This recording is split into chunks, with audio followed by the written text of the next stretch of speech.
Oma reisidel käies otsime me kindlasti seiklusi, aga need seiklused, mida me oleme pidanud läbi elama selleks, et jõuda siia Kosovosse ja Pristinasse, ei ole olnud kindlasti need seiklused, mida me tegelikult perega otsime. Samas ei ole need mitte midagi võrreldes sellega, mida Kosovo inimesed on pidanud läbi elama selleks, et saada enda vabadust.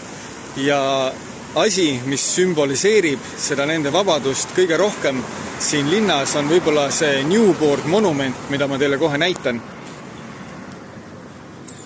Tegu on siis monumendiga, mida värvitakse üle iga aasta uutesse toonidesse ja see monument peaks sümboliseerima siis seda, et igal rahval peab olema õigus uuesti sündida, oma enda iseseisvust ja reegleid luua ja elada siis oma selle kõige parema äranägemise järgi.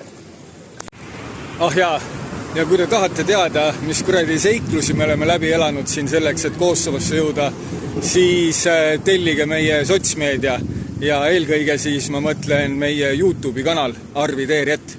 Ja seal ma siis seletan täpselt, et mis kuradi jamad need on siin juhtunud enne siis Kosovosse jõudmist.